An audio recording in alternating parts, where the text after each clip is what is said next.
मैं हूँ गुंटूर से, जो कि आंध्र प्रदेश में है, और मेरे पिता का नाम है नागभूषण। और हमारा एक बड़ा सा परिवार है। हमारे परिवार में तकरीबन 10 बच्चे हैं। हम सब 10 बच्चे हैं। और मेरे शादी हेमलता नामक एक स्त्री से हुई थी।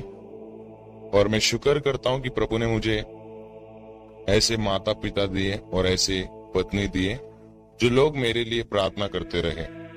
मेरे माता पिता ने हमेशा ही मेरे लिए प्रार्थना किया, और मेरी पत्नी की प्रार्थना ने ही और मेरे माता पिता की प्रार्थना ने ही मुझे आशीष बहुत दिया।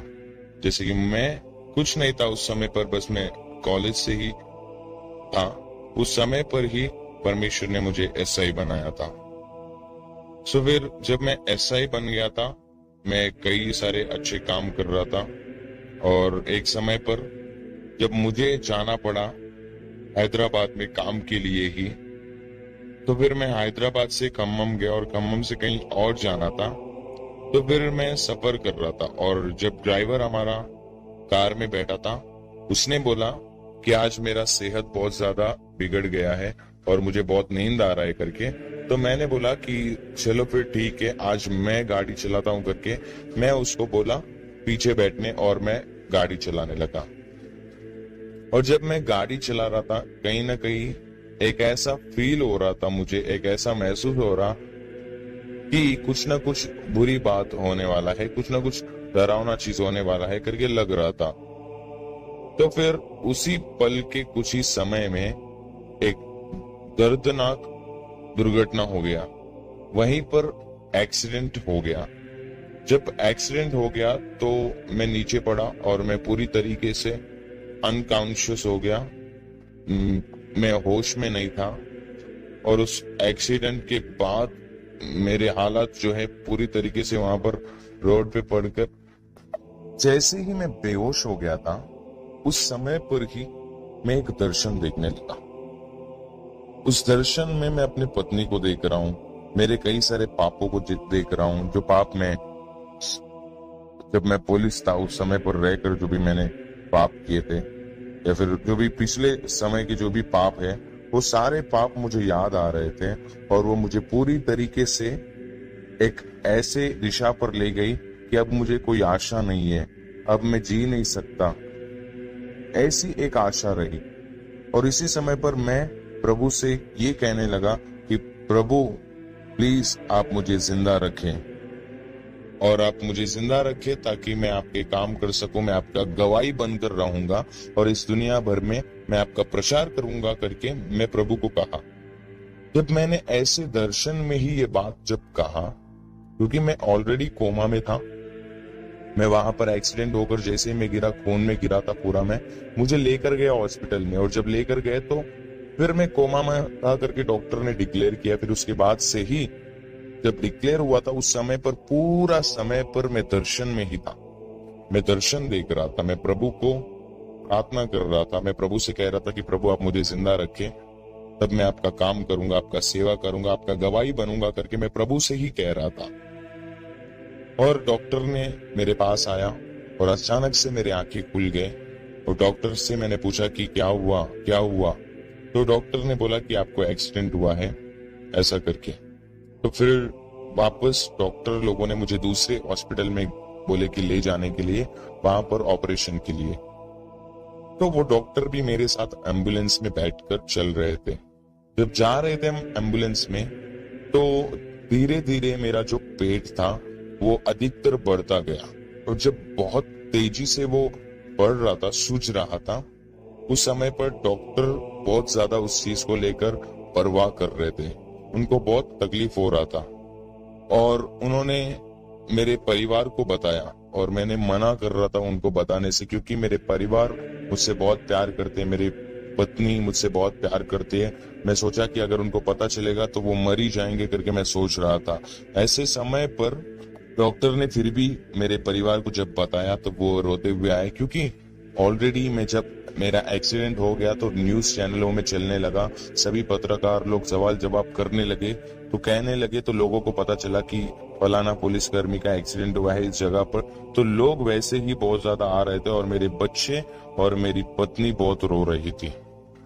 और जैसे ही डॉक्टर ने देखा कि मेरा पेट धीरे धीरे सूज रहा है, डॉक्टर ने बोला कि ऑपरेशन के लिए दूसरी जगह ले जाना है। फिर दूसरी जगह जब ले गए मुझे, उस जगह पर उन्होंने जब मेरे शरीर को, जब मुझे पेट को जब उन्होंने खोला, तब उस समय पर उन्होंने देखा कि मेरा जो नाड़ा था पेट के अंदर का, वो पूरी तरीके से फर्स्ट एंड जो छोटा और बड़ा नाड़ा दोनों पूरी तरीके से जो है डैमेज हो गया। जब डैमेज हो गया था, उस चीज को देखकर डॉक्टर लोगों ने ये पता लगाया कि ऐसे स्थिति में जो लोग रहते हैं उन लोग में 60% लोग मर जाते हैं। 60% लोग जो भी ये करते हैं, ये ऐसा होता है तकलीफ, वे लोग मर जाते हैं। लेकिन डॉक्टर ने ऑपरेशन के लिए जब कहा, तब मेरी पत्नी से पूछा गया, मेरे परिवार से पूछा गया, तब ऑपरेशन जब होने लगा मेरा, तो डॉक्टर ने मुझे मना किया कि आप इसके बाद जो है कुछ भी खा नहीं सकते, फलाना एक्सरसाइज नहीं कर सकते, आप पुलिस नहीं बन सकते, पुलिस मतलब बनकर जो भी कर सकते वो आप इसके बाद नहीं कर सकते, ऑपरेशन से पहले जैसे आप थे अभी ऑपरेशन के बाद नहीं रहोगे। और डॉक्टर लोगों ने मुझे बोला था कि मेरे ही जो बगल में, मेरे शरीर के बगल में ही आउटलेट लगाएंगे करके, इस आउटलेट के वजह से मेरा जो भी यूरिन और जो भी वो चीज है वो उसी में जाएगा, ऐसा करके। तो डॉक्टर लोगों ने सोचा कि हम ऑपरेशन करते हैं। उन्होंने मुझसे पूछा तो मैंने बोला ऑपरेशन करे करके। उन्होंने जब मेरे परिवार से पूछा तो मैंने कहा कि ऑपरेशन करे करके। तो उन्होंने जब ऑपरेशन किया, ऑपरेशन करने के बाद पूरी तरीके से वो ऑपरेशन नॉर्मल हो गया और ऑपरेशन सक्सेसफुल हो गया। इस वजह से वो पूरी तरीके से डॉक्टर खुश हो गए थे, क्योंकि ऐसे रेयर केसेस होते हैं करके उनको पता चला। इसके बाद उन्होंने मुझे जो मना किया था कि खाने से मना किया था कि आप ज्यादा नहीं खा सकते और फलाना चीजें नहीं खा सकते, उन्होंने कई सारी चीजें मना किया था, लेकिन बाय गॉड्स ग्रेस, खुदा की दया से मैं सब कुछ अभी अच्छे से खाने लगा।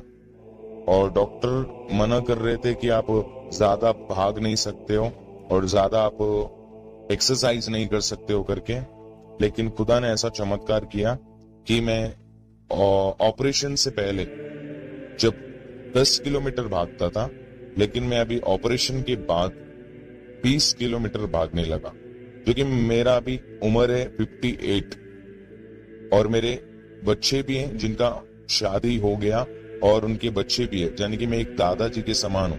लेकिन ऐसे समय पर खुदा ने मुझे स्वस्थ रखा, चंगा रखा और मुझे 20 किलोमीटर भगाने लायक बनाया, इवन वो ऑपरेशन होने के बावजूद। तो खुदा ने ऐसे मेरी जिंदगी में कार्य किया और मुझे अपने काम के लिए मुझे इस्तेमाल कर रहे हैं। दोस्तों, जय मसीह की परमेश्वर आप सभी को बहुत आशीष दे। अभी आप लोगों ने इस वीडियो में देखा कि किस प्रकार से परमेश्वर ने इस व्यक्ति को छुआ है, जो कि पुलिस में एक बहुत बड़ी पोस्ट के ऊपर है। आज बहुत से लोग प्रभु यीशु मसीह का नाम का विरोध करते हैं कि यीशु मसीह लोगों का धर्म परिवर्तन करता है। जो ईसाई मिशनरी हैं, जो पास्टर हैं, लोगों को लालच देते हैं, प्रलोभन देते हैं ताकि उनका धर्म परिवर्तन कर सके। बहुत सी बातें निकल कर सामने आती है। कोई कहता है कि कोई बिस्कुट खिलाकर किसी का धर्म परिवर्तन कह रहा है, कोई कहता है कि कोई चावल देकर, कोई कहता है कि पैसे देकर। न जाने कितनी ही बातें जिसका कोई हाथ पांव नहीं है, उन झूठी बातों को फैलाया जाता है और मसीह लोगों के विरुद्ध में नफरत पैदा की जाती है ताकि लोग सच्चाई को जान ना सकें। लेकिन दोस्तों, मैं आप लोगों को बताना चाहता हूँ, बाइबल कहती है कि जब परमेश्वर किसी को चुनता है और जब कोई परमेश्वर को जान लेता है तो वो कभी भी उसका साथ नहीं छोड़ता, क्योंकि बाइबल कहती है कि यीशु मसीह मार्ग है, सत्य और जीवन है, और जो कोई सत्य को जानता है, सत्य उसे स्वतंत्र करता है। अभी आप लोगों ने इस वीडियो में देखा कि कितनी खूबसूरती के अंदर इस DIG ने प्रभु यीशु मसीह की एक गवाही दी है और बताया कि यीशु मसीह एक जीवित परमेश्वर है, जिसने किस प्रकार से इनके जीवन को बदला। इनके जीवन में एक अद्भुत तरीके से परमेश्वर ने कार्य किया। क्यों? क्योंकि यीशु मसीह जीवित है। दोस्तों, आज वो आपके जीवन में भी कार्य करना चाहता है, लेकिन क्या आप उसके ऊपर विश्वास करते हो? आपको पूरे मन से प्रभु यीशु मसीह को अपने जीवन में उद्धारकर्ता ग्रहण करना पड़ेगा। बाइबल कहती है कि जब आप संसार के सामने प्रभु यीशु मसीह को मानते हो तो वो स्वर्ग में पिता के सामने आपको भी मान लेगा। क्यों? क्योंकि यीशु मसीह एकमात्र ऐसा परमेश्वर है, जब आप उसके पीछे चलना शुरू करते हैं तो संसार की हर एक चीज़ आपके विरुद्ध में हो जाती है। तो आपको यहाँ पर डिसाइड करना पड़ेगा कि क्या आप संसार की बातों पे विश्वास करेंगे या फिर परमेश्वर की बातों पे विश्वास करेंगे। लेकिन धन्य है जो बिना देखे प्रभु यीशु मसीह के ऊपर विश्वास करते हैं। दोस्तों, ज़रूर आप प्रभु यीशु मसीह पर विश्वास करें, क्योंकि उसके अलावा कोई भी मार्ग नहीं है। यीशु ने कहा, मार्ग, सत्य और जीवन मैं हूँ, बिना मेरे तुम पिता के पास नहीं जा सकते। अगर आप चाहते हो कि आप अनंत जीवन पाओ, आपके पाप क्षमा हो, तो यीशु मसीह ही आपके लिए वो मार्ग है। आप लोग इस वीडियो को ज़्यादा से ज़्यादा शेयर कीजिएगा। अगर आप लोगों को ये वीडियो पसंद आया, एक लाइक ज़रूर कीजिएगा, ताकि लोग जान सकें यीशु मसीह ही जीवित परमेश्वर है। और इस वीडियो को ज़्यादा से ज़्यादा अपने मसीह भाई बहनों के साथ और भी लोगों के साथ में शेयर कीजिए। प्रभु आपको बहुत आशीष दे। हम मिलते हैं किसी और वीडियो में। जय मसीह की। God bless you.